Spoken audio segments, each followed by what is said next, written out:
नमस्कार, मैं हूं रिचा। इस वक्त की अहम खबर काले धन से जुड़ी हुई है। विदेशी बैंकों में काला धन रखने के आरोप में 3 भारतीयों के नाम सामने आए हैं। ये नाम केंद्र सरकार ने सुप्रीम कोर्ट को दिए हलफनामे में दिए हैं। हमें सूत्रों के हवाले से मिली खबर के मुताबिक इस हलफनामे में दिए गए नामों में डाबर के चेयरमैन प्रदीप बर्मन, गोवा के खनन कारोबारी राधा एस टिम्बलू और राजकोट के कारोबारी पंकज चमनलाल लोढ़िया के नाम हैं। इनमें कारोबारी प्रदीप बर्मन की तरफ से सफाई भी आ गई है। बर्मन की दलील है कि उन्होंने ये खाता तब खोला था जब वो एनआरआई थे और साथ ही उन्होंने इसके लिए कानूनी तौर पर इजाजत ली थी। इसके अलावा केंद्र सरकार ने सीलबंद लिफाफे में विदेशी बैंकों में काला पैसा रखने वाले 136 लोगों के नामों की पहली लिस्ट आज सुप्रीम कोर्ट को सीलबंद लिफाफे में दी है। ये नाम अभी सामने नहीं आए हैं, लेकिन 3 नाम हलफनामे के जरिए सामने आए हैं जिन पर काला धन विदेशों में रखने का आरोप है।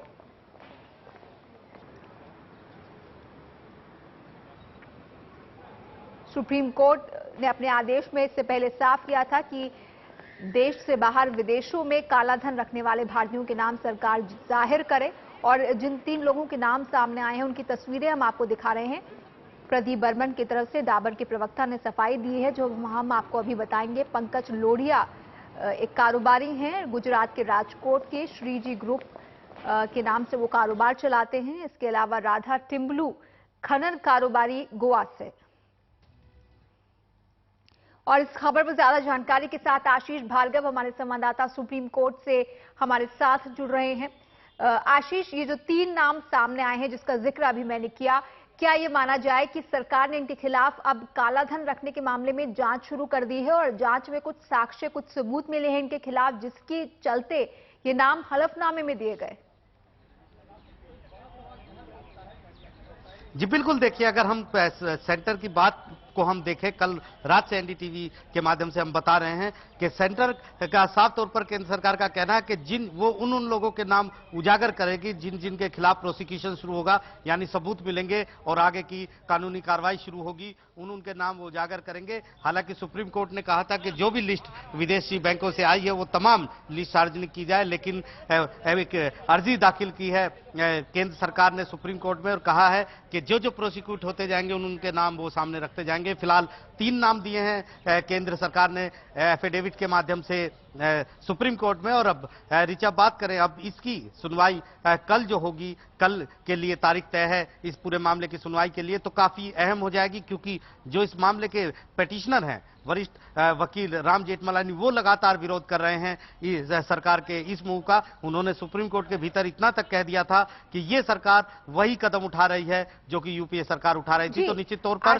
सरकार के इस एफिडेविट पर सुप्रीम कोर्ट का क्या रुख रहेगा, सबसे अहम चीज ये है। जी आशीष, ये जो 3 नाम सामने आए हैं, उन्होंने कितना पैसा काले धन के तौर पर जो सरकार के आरोप हैं हलफनामे के मुताबिक विदेशों में जमा किया, क्या इसका भी कोई ब्यौरा हलफनामे में केंद्र ने दिया है?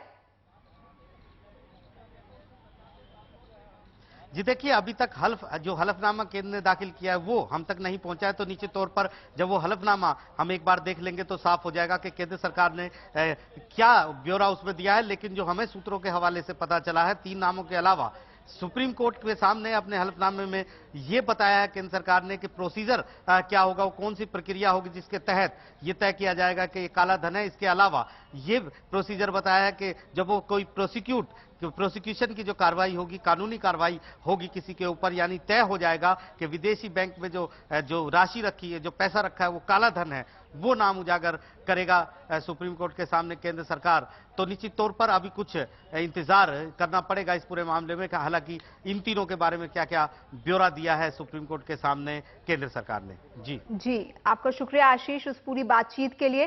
केंद्र सरकार ने 3 नाम हलफनामे में दिए हैं और अभी और ज्यादा नाम आने वाले वक्त में सामने आ सकते हैं। सीलबंद लिफाफे में 136 नामों की सूची केंद्र सरकार ने सुप्रीम कोर्ट में दी है। कल सुप्रीम कोर्ट में अहम सुनवाई होने जा रही है इस मसले पर।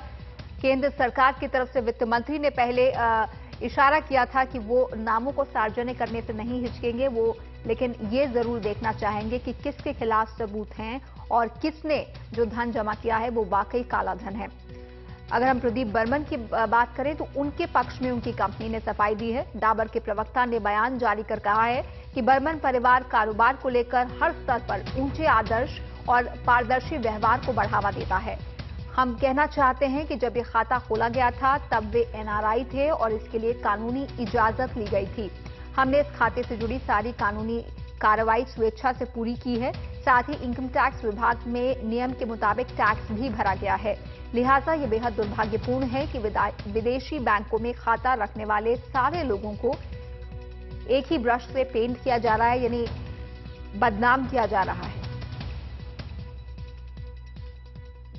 I don't have any Swiss account, so I don't have actually right now. जब आप मुझे बोल रहे हैं तो मुझे ये सब पता चल रहा है कि I don't have any Swiss account. तो किस प्रकार से ये आपको हैरानी हुई है कि आपको कोई नोटिस नहीं, for this we don't have any this. तो ये जो नाम आया है सुप्रीम कोर्ट में आज जो सरकार ने घोषित किया है, तो आप किस तरह से ले रहे हैं और आने वाला मीन्स कि आपका क्या स्टेप रहेगा? See, whatever the prosecution, we will just reply. और हमारा ऐसा कुछ है नहीं, जो भी है हमने बुक्स में जो है वो सब दिखा दिया है और जो भी है हमने ऑलरेडी डिक्लेयर कर दिया है। पंकज लोढ़िया को आप सुन रहे थे, जिन पर विदेश में काला धन रखने का आरोप है। वो कह रहे हैं कि उनका स्विस बैंक में कोई अकाउंट ही नहीं।